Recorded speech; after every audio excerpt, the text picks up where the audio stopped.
สีไข่ภาษาปัจจุบันนี่ก็ยังบ่ทันเปิดเป็นศูนย์การค้าเนาะเขาเจ้าคือว่าบางส่วนเขาเจะก็เฮ็ดเป็นผับเป็นเทคบ่อนนี้เขาเจะก็งามๆเลย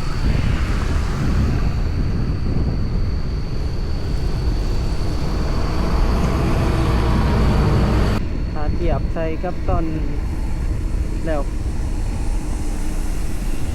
วีกันเบิร์ดสุขุสุคนกับวันถ่ายอาทิตย์วันศุกร์วันที่12เดือน6ทุกคนตอนนี้เราก็อยู่แถวเส้นทางสุภานุวงศ์เขตสีไข่เนาะข้างหน้าเราก็เป็น3แยกเดี๋ยวไปซื้อครัวนี่ออกไปเส้นทางซ้ายเหนือ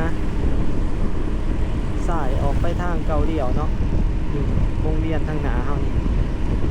วันนี้ก็มีโอกาสพาทุกคนมาทางนี้มีเวียกมาทางนี้ก็เลยถือโอกาสถ่ายคลิปเส้นทางนี้ให้ทุกคนได้เบิ่งเลยเนาะบ่พาเบิ่งพาชมเขตนี้โดนละหลังจากเส้นทางนี้แล้วก็มีหลายๆอย่างที่เปลี่ยนแปลงมาเบิ่งกันว่าในปัจจุบันนี้ในเขตนี้มียังเกิดขึ้นใหม่แน่โอ้ตัวนี้เป็นหานขายรถทวีศัพท์ออโต้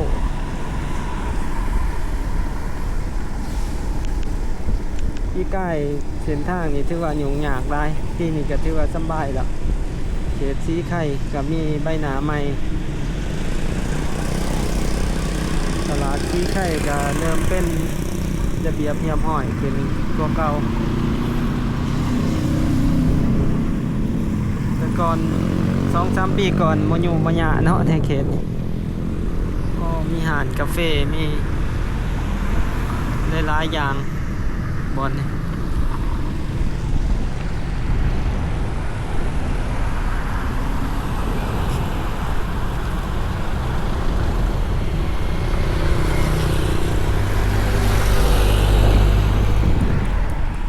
จะมีปั๊มบ้านโพสีไข่โพสีเนาะโอเคทางสายมือเฮาก็เป็นศูนย์การค้าสีไข่ภาษาปัจจุบันนี่ก็ยังบ่ทันเปิดเป็นศูนย์การค้าเนาะเขาเจ้าคือว่าบางส่วนเขาจะก็เฮ็ดเป็นผับเป็นเทค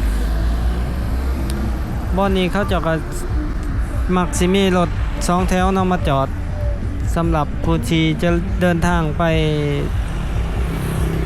วังเวียงเดินทางไปทาราชหรือว่าเมืองเฟื่องก็มาขึ้นอยู่นี่ได้ขี่รถ2แถว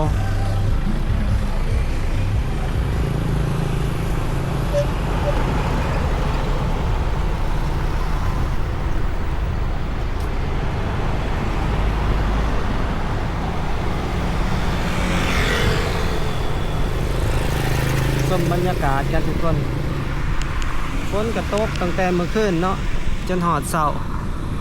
ตกบ่แห้งหลายพอเปียกแต่ว่าตกลิ้นเบิดคืนพอดีห่มเย็น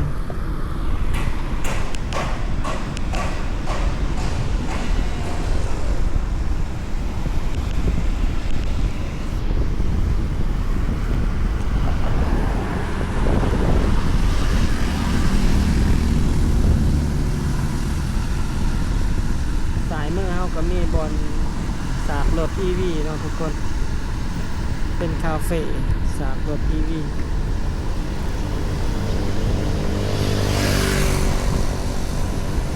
เซเว่นคาเฟ่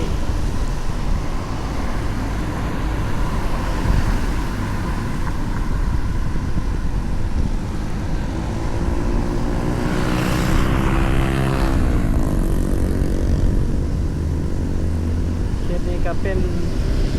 บ้านหน้าเราเนาะหน้าเราเดี๋ยว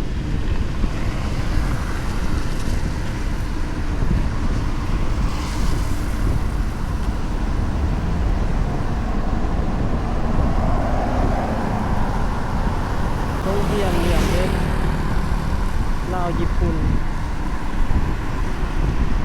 นี่ทุกคนสายมือนี่ก็มีเซเว่นเนาะที่มาต่างอีกนะกำลังเปิดได้หาเดือนเนี่ย4-5 เดือนมาตัวใหญ่เลย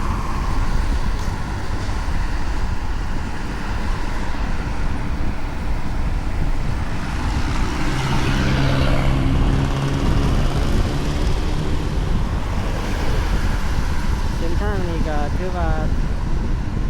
ไก่สิครบปีเลยเนาะถือว่าการก่อสร้างแล้วใส่ขึ้นไปประมาณ10 ล้านดอลลาร์สหรัฐสำหรับการก่อสร้างระยะทาง 7.5 กิโลนี่ก็มีห้างขายเครื่องวัสดุก่อสร้างสุวรรณีอยู่ทางขวามือเราก็มีห้างใหญ่ๆหลากหลายอย่างที่มาตั้งในนี้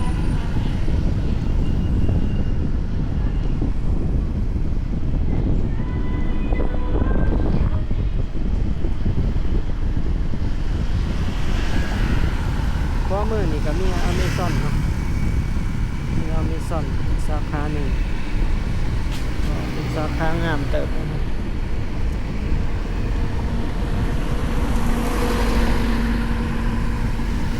ตอนนี้ก็เวลา 10:30 เด้อทุกคนออกมา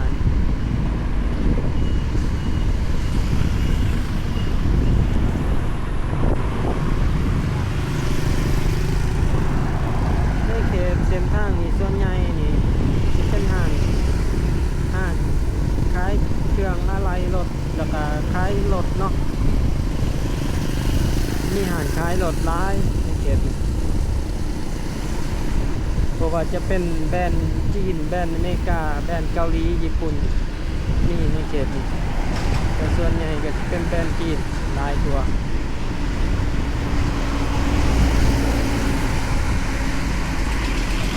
ทางขวามือบอลนี่ก็เป็นสุสานเนาะสุสาน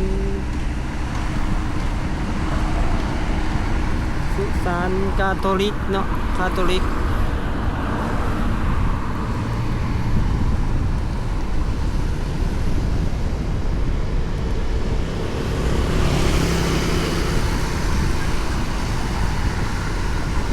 ย้ายมาทางนี้เป็นป่าซักซิดทหารฝรั่ง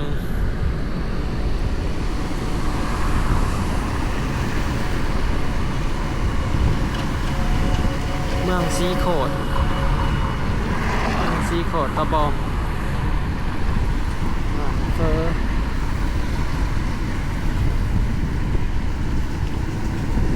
สายมือก็เป็นวงมอพัวตาทงปง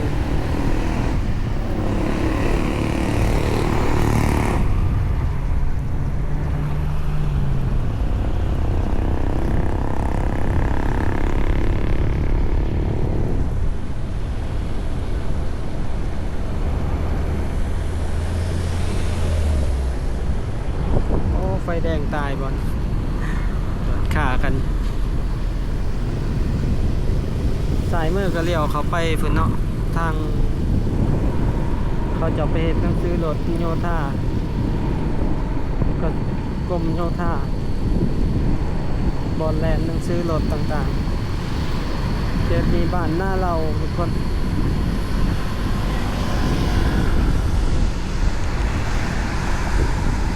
มีสิพาทุกคนขี่ไปหอดแถวตลาดน้องเหนียวเนาะหอดตลาดโอ๊กซี่ทุกคนพาทุกคนไปหอดตลาดโอ๊กซี่ครับ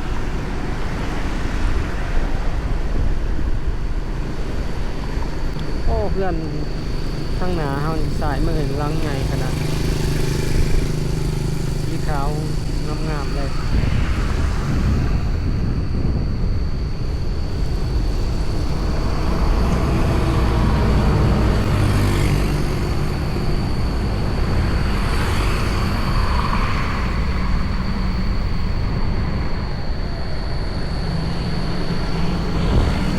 มีหลากหลายเนาะ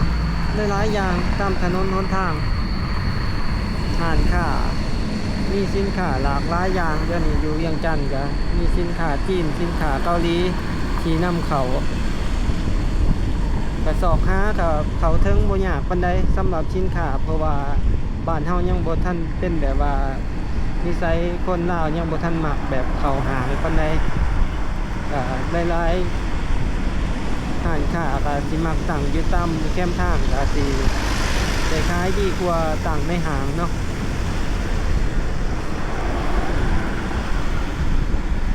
คือว่าปัจจุบันนี้มีการแข่งขันทางด้านขายเครื่องแบบเป็น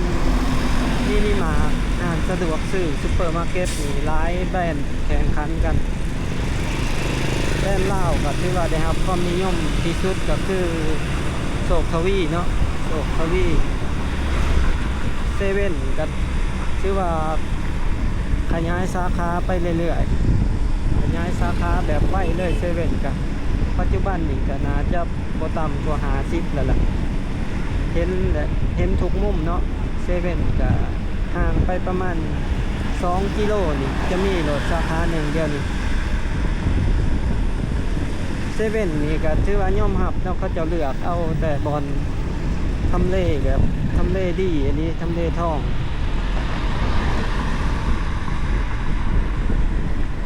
เป็นแบรนด์ที่กระเป๋านักเนาะสามารถเข้าถึงทำเลที่ว่าดีๆซุ่มๆคักๆเลยทางนี้จะมีห้องให้เช่าแต่ว่าห้องแคมป์ทางนี่บ่ค่อยว่างแหละเดี๋ยวนี้เฮ็ดขึ้นมานี่ก็เต็มปรับแล้วค่าเช่าก็เริ่มแพงขึ้นเพราะว่าวัสดุก่อสร้างทุกอย่างก็แพงเยอะ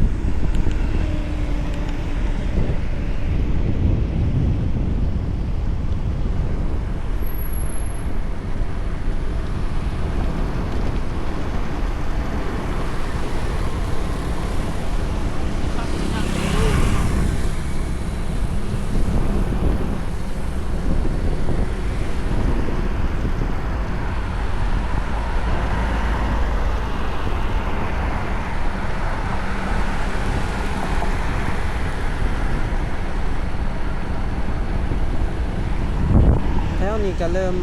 สิบ่มีดินวางแหละแต่ก่อนแถวนี้ดินวางยาวหลายเนาะเดี๋ยวนี้ก็มีห้องเขาจะมาปลูกอสังหาต่างๆปลูกห้องแถวปลูกห้องยังเต็มไปละ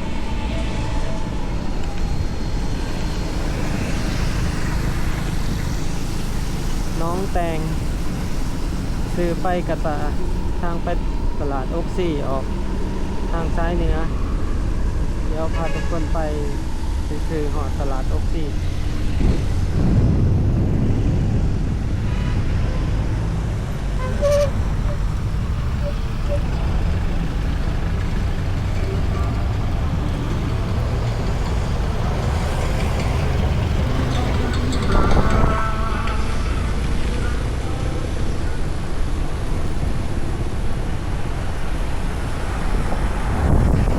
ไฟแดงเท่เนาะทุกคน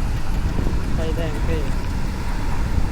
โอ้มีอยู่นี่ก็มีหานขายรถต่างใหม่สายมือ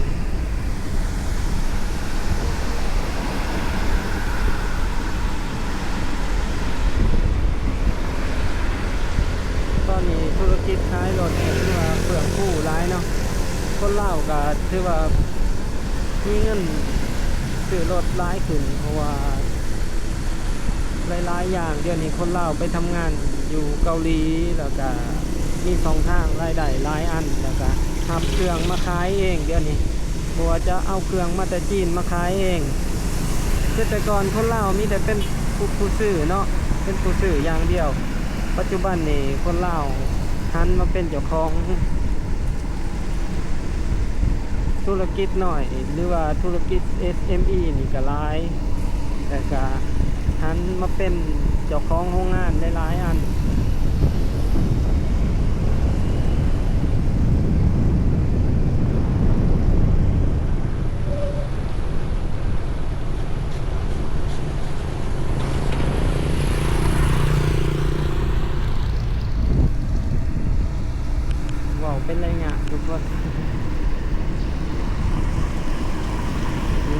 อนได้เส้นทางแล้วก็ถือว่าบรรยากาศหรือว่าการค้าขายก็ดีขึ้นทางเก่าถ้าเทียบใส่กับตอนแล้ววิดโควิดมาใหม่ๆเดี๋ยวเวียงจันทน์ทำเมืองห่างเลย ตอนผ่านโควิดตำอิดเนาะปัจจุบันนี้ก็ถือว่าสูญผู้ได้ร้ายแล้ว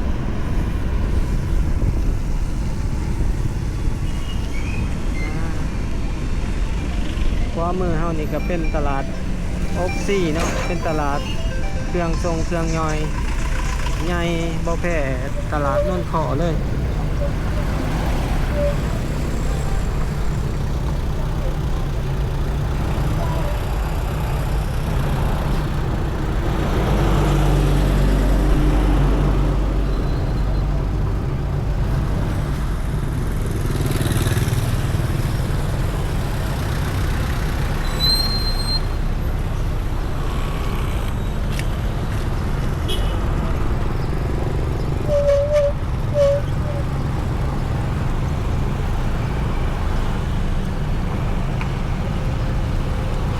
เป็นบรรยากาศหนาปั๊มนะทุกคนหนาปั๊ม